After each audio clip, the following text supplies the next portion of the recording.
It's an episode. It is an episode. Yeah. Welcome to another episode of Foggy Connect, Entrepreneurs Connect. I'm sitting here with a good friend of mine. I'll let him introduce himself. So, please introduce yourself. Yeah, my name is Abiola Odide.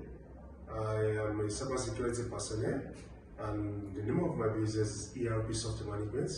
ERP Software Management started as an enterprise resource planning that take care of software companies and train software companies. But we have managed to grow from there and become a managed security service provider, whereby we provide security and cybersecurity services to organizations within South Africa and outside of South Africa. Our service also include procurement and supply, which is SIPS, and we are accredited SIPS Study Center and Exam Center in South Africa. So with our services, we make sure that we provide services that meets businesses' needs and beyond their expectation. So that's what to actually do from ERP Software Management. But tell me, let's get a little bit soft, because now it sounds very technical. Yeah. So why cybersecurity? Why start a business? Okay. The business actually started as an ERP system provider by looking after systems which are ERP, and we manage it, we service it for business owner, and from there I become a certified personnel myself, and that's when I didn't hack or actually send a viruses onto different organization systems and applications. What motivated you to go into that stream? I get motivated by the number of people actually see doing the certification and the needs of skills when it comes to cybersecurity, which is in high demand in Southern Africa, and that's why I decided to become one of the certified personnel. And to become a certified personnel, it makes sure that you go through the profession and the ethics in order for you to be able to protect organizations' cyberspace at every given time. Oh yeah, with my limited knowledge, obviously I'm thinking there should be like sort of a trust issue in terms of security and scamming and so forth. How do you ensure that now you are credible besides just being certified? Okay. Besides being certified, the trust actually comes from organization, and as long as an organization is actually going to follow the basic terms and everything, that's when they entrust an organization to look after their cyberspace. And from there, we have been doing a number of projects for companies in South Africa and out of South Africa. So we believe, we trust ourselves, and we are able to capable in order to defend people's cyberspace against all these criminals who are trying to actually attack the cyberspace in Africa. So we believe, we trust ourselves, and we are able to capable in order to defend people's cyberspace against all these criminals who are trying to actually attack the cyberspace. But why is the attack so many? Is it because of the wealth that comes from the data that you extract, or? The reason why a lot of attacks are actually being sent by different criminals out there, they see the vulnerability in cyberspace of every organization, and they see the loopholes. And organizations decide not to spend much in protecting data and security of the organization. And when the data is being lost by an organization, they actually become vulnerable. And we actually come in order to make sure that we do penetration testing to check any viruses that have been sent into device, application, or systems of an organization, so that we can be able to get it and also get rid of it, and we can be able to give them the meaningful tools that will protect them both during the day, nights, and even after the whole day.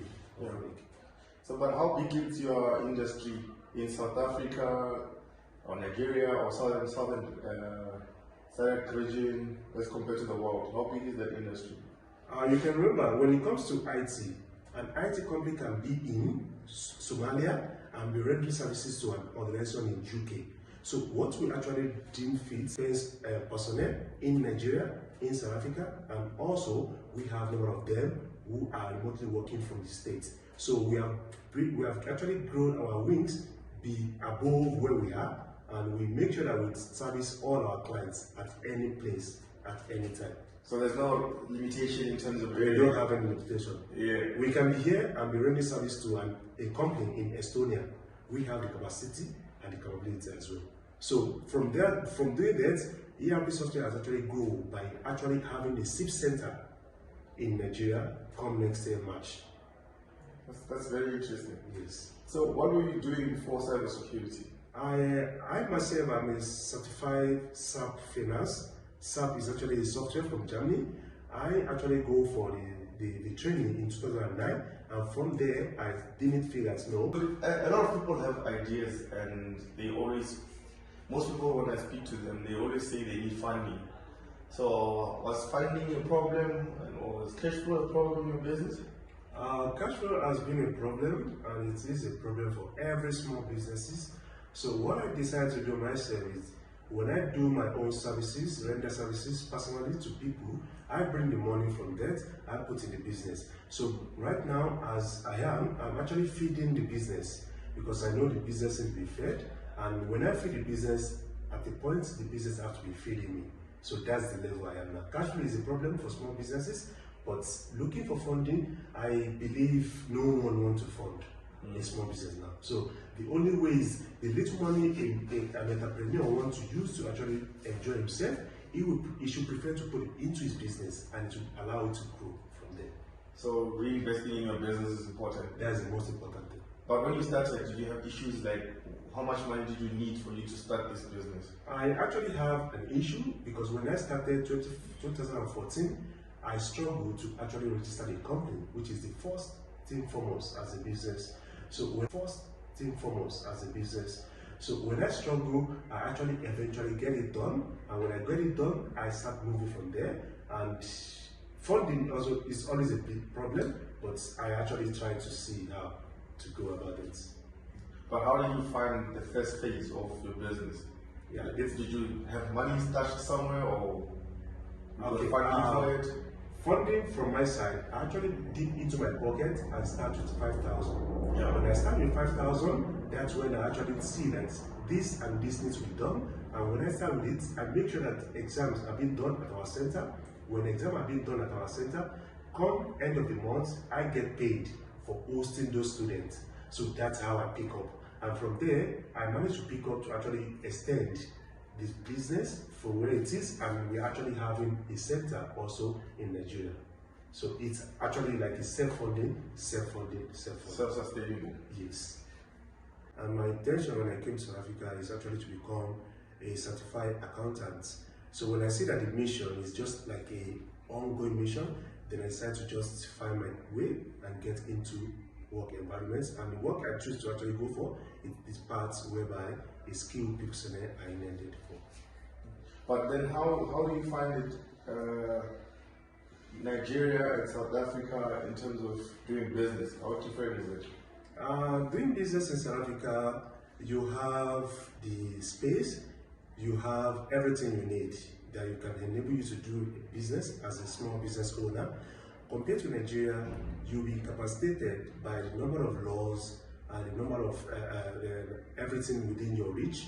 So I prefer actually doing my business in South Africa, and when you actually grow from outside the country, you can eventually have a branch or like a satellite place in Nigeria, because Nigeria has a number when it comes to business. A country of 200 million people, you can actually penetrate. It's just remain for you to actually attract the rightful clients in Nigeria. So doing business in Nigeria and South Africa, it's actually profitable, and the two countries have the number when it comes to number in terms of economy, and for entrepreneur, I believe these two countries can actually grow and make things happen and make money as a that there are scammers and so forth. And so how do you remove that stigma from you doing legit business? Okay, the stigma that's actually in South Africa, it is there because a number of people, not all people from Nigeria, are doing something illegal. We have illegality among all nationalities. Yeah. So I decided to just stick to what I'm doing, and I don't listen to the noise in the market. I stick to what I'm doing, and I'm actually doing it because I have numbers of my friends who are working in big companies in South Africa. You can name the big companies in South Africa, telecommunication, mining. We have number of Nigerians who are working there, and they are doing well. And when they work there, they are being trusted. They have been checked there that they can be able to do this work, and they do what they have to do. So the noise in the market doesn't go along with me. I go with my work. Lastly, how do people find you? People can actually get to our website. Our website is www.erpsm.co.za, or they can actually go to our CIPS center, where is scm.erpsm.co.za. So we render our services, and people can easily get us from our website or send an email to us on info@erpsm.co.za or admin@erpsm.co.za. That's how people can actually get You're us. also available at Innovation Works. We